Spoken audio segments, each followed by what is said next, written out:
What a year it was in 2011 for the Arkansas Razorbacks football program to go 11-2 with a Cotton Bowl win over 8th ranked 10-win Kansas State team. Also forgot to mention the two losses the Razorbacks had that season were against Alabama and LSU, the same teams who played in the BCS National Championship together that same season. A few months later in the offseason, as current head coach Bobby Petrino was preparing to have another historical season at Arkansas, the motorcycle incident, as we all know, took place and ended a short but successful era for the Razorback football program. And this would be the downfall of Arkansas football as we know it today. After going 4-8 in the 2023 season, current head coach Sam Pittman had enough of losing and decided to pull an insane move by hiring Bobby Petrino as offensive coordinator for the Arkansas Razorbacks. With showing signs of improvement, the Hogs went 7-6 with a Liberty Bowl win over Texas Tech in the 2024 season. Heading into the 2025 season with hopes of turning this program around,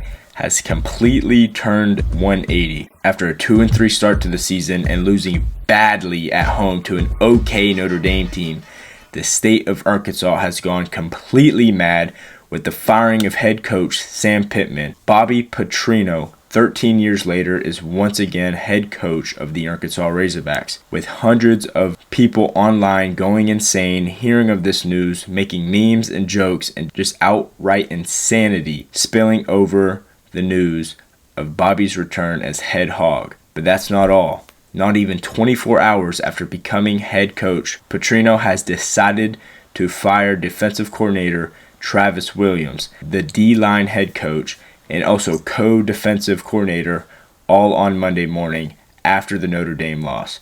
This shows the athletic department has given Petrino the keys to do whatever he sees fits, and it doesn't seem like he's taken this opportunity for granted. These next 7 games may be his best chance to show that he can become head coach for this program going forward, and he is not letting anyone get in his way. Now, this timing was done on purpose as the Hogs head on a bye week before heading to Knoxville to play Tennessee the week after. This gives Petrino a small time frame and a chance to get his team together and on the same page, and also gives him a chance to hire coordinators if need be. You got 2 weeks to get this program together after an insane storm that has hit this team. It's not at all an easy task. No one is expecting Arkansas to run the table or anything of the sort, but it will be interesting to see how these players respond to not only on the field but off the field, to their coaches being fired and their relationships being torn. Will this light a fire underneath them, or will they give up on the season and look forward to something else? This also brings up the conversation that players get a 30-day chance to hit the transfer portal after a head coach is fired. So it's going to be interesting to see who stays and who leaves. Who wants to be a Razorback and fight with their teammates versus who leaves and tries to find a better path for their life. Either way, you can't be mad at any decisions these kids make, as this is a very odd situation that honestly I don't think we've ever seen in sports, where a coordinator gets hired and immediately has power to fire other staff members. Not to also mention, he was previously the head coach years ago. I think this is very important to see how the players respond to Bobby and how he handles things.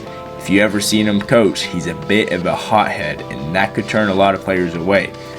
Not to also mention that he has just fired 3 coaches who players had deep connections with. You are already seeing players' tweets, and it hasn't gone off to the right foot. But what do these players expect when you let up 50 a game? Personally, I'm not expecting much for the rest of the season, but I am interested to see how the players respond. We won't see what's happening behind closed doors in the meetings or how these players will feel, but we will get to see it on the field and see how they play, whether they have given up or are they taking this chance to play as hard as they ever have. And this next test in Knoxville will show how this team responds to what has occurred these past few days. Now that begs the question, what happens after this season?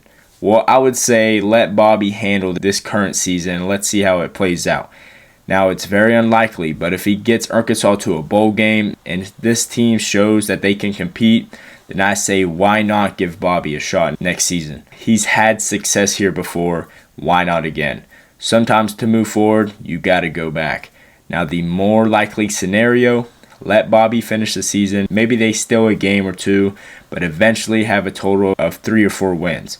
I say clean the house, have a fresh start, and get someone in Fayetteville who has a record of winning in the SEC. If I was a booster, I would be pushing a name like Dan Mullen. He's had a lot of success at Mississippi State and was fired at Florida way too early. He's also had so much experience in the SEC. I'm sure he's looking to get back into coaching in a league he's excelled at, and maybe he can do something special at Arkansas. You also have legendary coaches who's expressed becoming head coach again, like John Gruden and Ed Orgeron.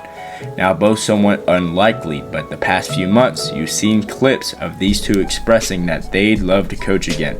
Gruden went as far as to say he'd die to coach in the SEC. Of all the programs this season who have already fired their head coach, I would say Arkansas is the best job in the market. So big names like Mullen, Gruden, Orgeron are not out of the picture for Arkansas. Now, I'm not really going to consider Ed Orgeron at all. I really don't think he's going to get back into coaching.